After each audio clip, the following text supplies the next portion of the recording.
Do you have any question from the audience or any comment you want to make?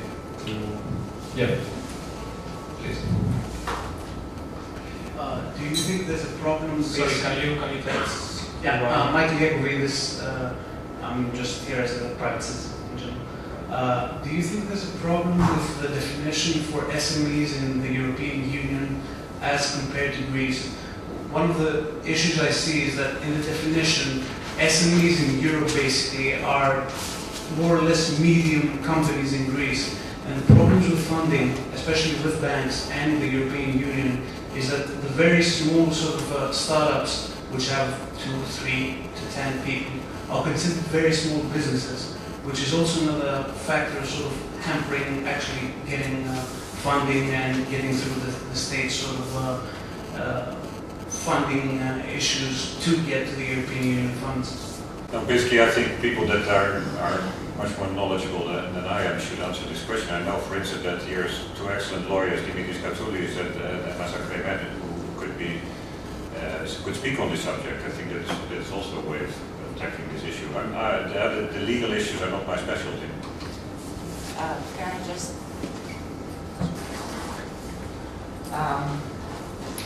the question of definition is an old question, especially for small medium enterprises. When I did my PhD on SMEs in the 80s, the official definition of the European community then was up to 500 employees. Well, if you get such broad definitions, you end up by having the majority of firms everywhere being classified as SMEs. Whereas the average size in Greece was 4.5, in Italy was 12.5, and I mean, so I think that one has to be very careful concerning definitions and taking into account also the fact that the reality should make us, should inform us to specify more with narrower definitions. I think an interesting definition would be less than 100 people in the majority of cases, and of a family nature. It is very different to have a family firm compared to a completely different, more modern, or how should I say, impersonal legal form.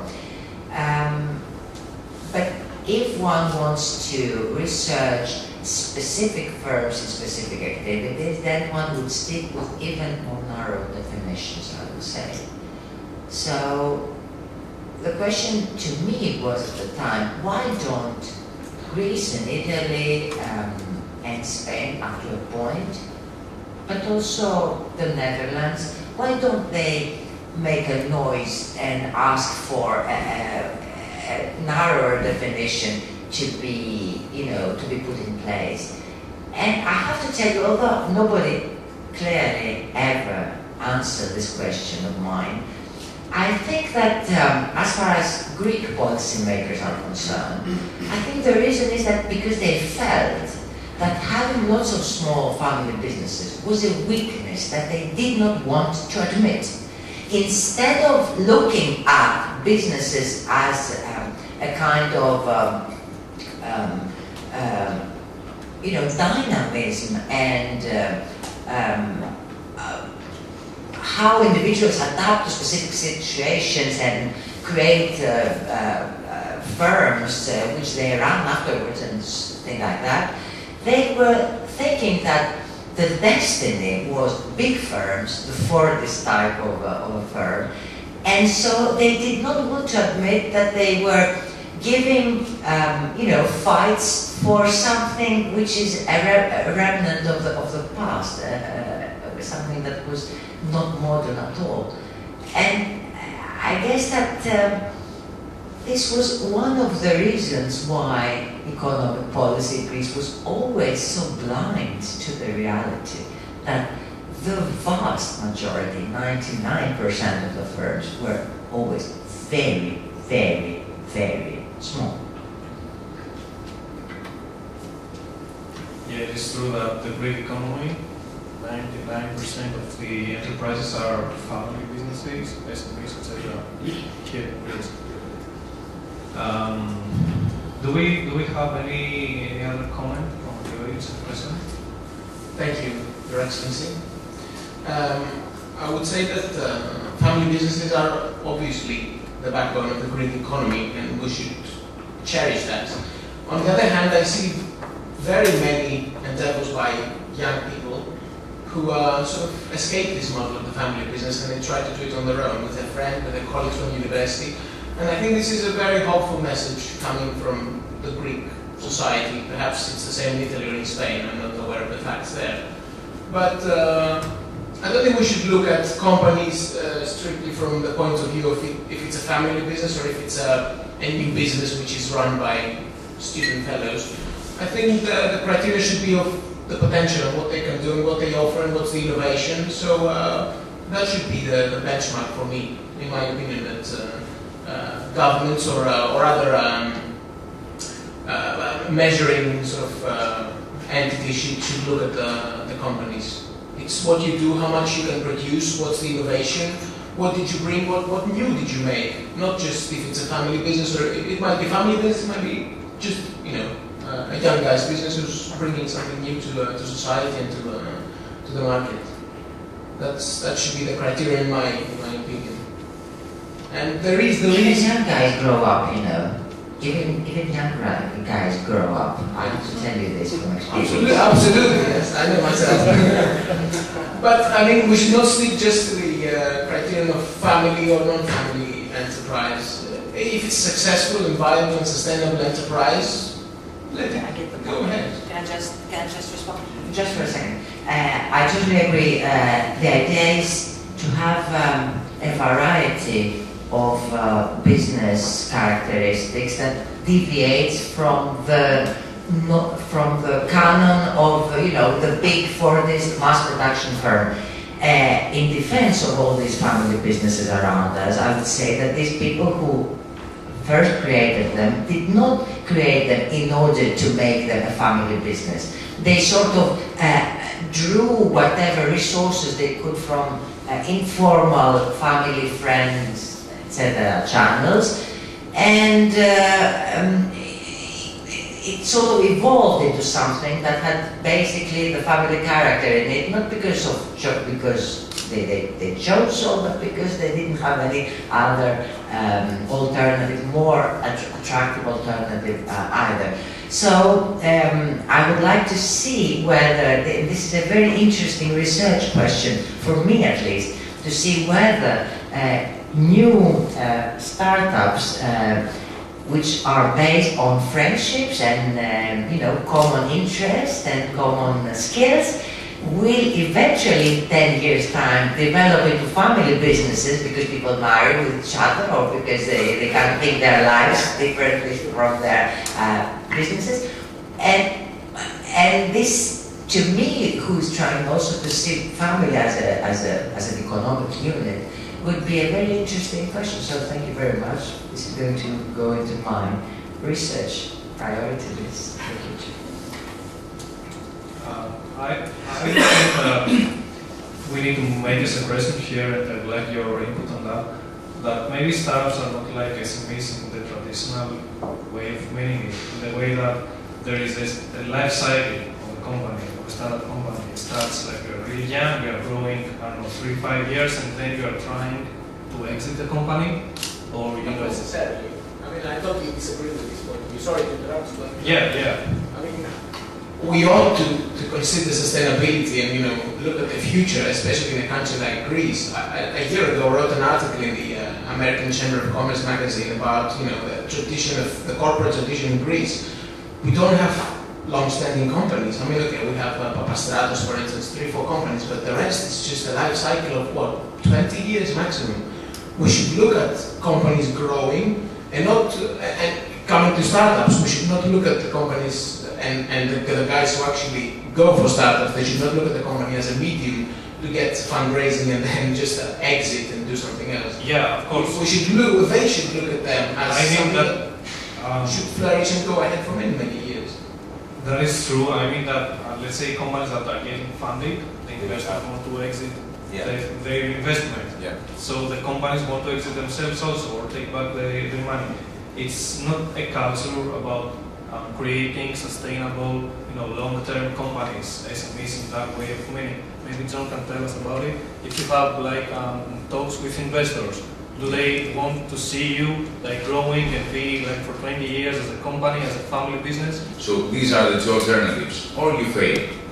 That's the alternative we don't want to see. So when you want to raise funds from investors, if you follow that path, you have to exit because they want their money back, and you have to liquidate sometime.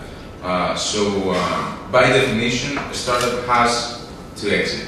And it's not about everyone I know says the same thing to me, but why can't you be a sustainable business that gets profits and distribute the profits to the investors and stuff like that? Because that's not why they helped at the beginning, and that's not the reason you started this business as well. You started it because you risked everything, you put all your effort in order to gain 10 times what you put at the beginning. That's both for the founding team and the investors. And I believe that's a really fertile process, because then entrepreneurs can go on, create new businesses, bring their expertise back and their know-how and help other people create similar startups. So, and I want to say something to Mr. Jakobidis, right? Yeah. So, you said that you have to be a high-tech startup in order to attract funds from the European Union and stuff like that. No, I said basically there's a problem with the definition of an SME in the European Union. Okay. Because it's more or less 50 to 500 people is considered an SME, and that's a bit above the actual people that actually go into a startup. Of course, the definition is wrong. Okay. Yeah. Of course. But that doesn't interfere with you getting funded. For example, the Horizon 2020 program is for SMEs, but we could apply as well, and we're 4 people. As long as you have an idea that seems to be profitable in the future, I think they will give you the money. So I don't, apart from the definition side, I don't think this interferes anywhere else. So there is no misunderstanding. Sorry, Jens.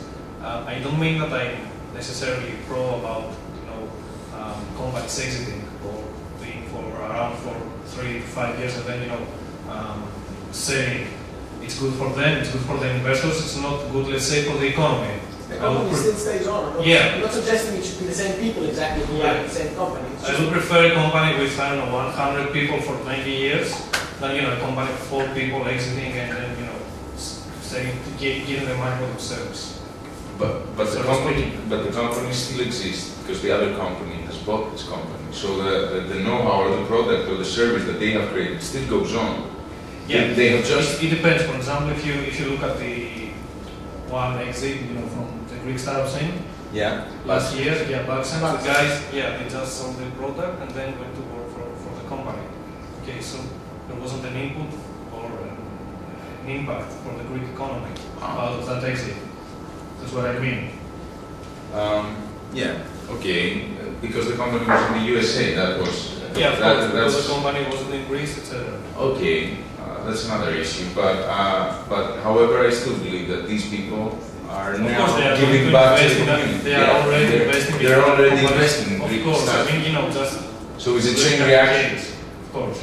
It's completely different to invest in new startups and completely different to run your own company, because then you become an investor. So you're no longer you are an entrepreneur in a wider sense, but essentially you're no longer running a company yourself. And I'm not saying everything is good, but I'm happy with that. For some reason, they go to company. So yes, one comment from the ambassador. Well, I think this is very good. This is a real discussion. 2 points about this. I think there is also an issue here about the level of trust that exists. And that's why people often turn to family members when they want to do something and to absolute strangers. That's also what we noted when we started with Orange Grove. In the beginning we got a lot of comments said this is an open space, aren't they going to spy on you? And only after a while, when you create an atmosphere of confidence and collaboration, people start to collaborate. And I think that should be done more. And I think startups often are too much shielding their own idea and trying to do it by themselves. Last week we had an American guy that did a number of very successful startups and is now investing in startups. And he said, after having talked to many people in Orange Grove, he said, why don't they combine their efforts? Why aren't they joining efforts? Then the other thing about this family model, I'm not against it at all, but I've seen a couple of very good examples, but also one should be aware of what a successful Greek entrepreneur told me. He's one of the more successful IT companies. He said, I had to get used to the idea that although everybody has a cousin that I should hire, we need objective evaluation processes when we're hiring. So family ties, fine, but you need to also be able to pick the right person for that specific job. Hello, I'm Yanis Rezopius. I'm a journalist by profession, but I also wear some other hats. And I want to talk, I want to focus on two comments made by Mr. Papageriou and Mrs. Liberaki about entrepreneurship in schools, lessons of entrepreneurship, let's say. So, I'm a member of the board of Junior Achievement Greece, and this is an organization that its goal is, its target is to help young students, and I mean secondary school and lyceum, as we say in Greece, first class, to make their virtual enterprise. And in fact, next week, 26th of June, is the final here in Athens. And we had, when they ended, about 200 different schools from all over Greece. And now we have the final selection among 10 schools. But this is only one platform among many. There are 7 or 8 platforms that range from elementary school to young students, first year, let's say. I mean, in the age they start thinking about making their own startup. And but we had problems also, because as you know, politics are not good. So we had resistance, and even the Ministry of Education, it was difficult to get their auspices. Every year is a fight to get the auspices of the Ministry of Education because of politics. But the young students, the boys and girls taking part in these companies, they are mad about it, they are crazy and they like it, and they are delighted to take part in European or worldwide competitions. And they're doing very, very good. Okay? Thank you. Thank you, Yanis. Yeah, please. Hello, my name is Demetrios Makris. I'd like to welcome Professor Liberaki's sober approach and clear-headed, if I may say. I would like to really challenge the whole hype that goes around those days that entrepreneurship can be the solution to unemployment, especially youth unemployment. I think this is really false, and I would like your opinion on the matter. The reason I say that, I claim that, is because, to begin with, indeed, SMEs and startups are very different. So the argument by the ambassador that SMEs provide all those new jobs does not really apply to startups, in the sense that a startup, in its essence, is really a company that doesn't know yet its clients, its product, its way to make money. Its goal is to end being a startup. Okay, that's the life cycle that was mentioned, and therefore the fact that SMEs provide all those jobs, as you mentioned, you quoted the figure, that's a different thing to startups, I believe. And it's a matter of scale again, that was also mentioned. So you have the big players in the market, and you also have the small players. I'd like to pick an example that the ambassador has mentioned in another talk that I happen to be. You refer to how it's actually Dutch companies that provide souvlaki meat in Greece. I didn't know about that. I heard it from you that a big percentage of the donor meat comes from Dutch companies. So the question would be, if a startup came to you aiming to challenge that market, would you support it? And I'm not trying to put in the sophistic point of being in a dilemma in your orange grove. My point is bigger. My point is that there are the big players in beer, in meat, in transportations, and then you have those kindergartens for 35-year-olds, okay, that don't really challenge those markets. There is also the necessity versus opportunity entrepreneurship, as you know. So to say that, this is the solution to unemployment is really problematic, because it's as if you're saying to the unemployed person, it's your fault that you're not making a startup. Okay, but there is opportunity entrepreneurship, as you're aware, and necessity entrepreneurship. Okay, to open up the nail and the frozen yogurt can be entrepreneurship out of necessity, not really genuine job-creating entrepreneurship. And as I finish up, what else? Yeah. No, okay, that's that. Thank you. There are some good excellent points, challenging the whole entrepreneurship. But I would like also to add on top of that if we are investing in startups, it's like an investment for the future, not for today. We are not expecting startups to create like 10, 20 jobs in this year. We are expecting them to create the jobs in like 5 years or something like that. And we need solutions, we need ways to recovery, as is the title of our panel, today or tomorrow or within this year.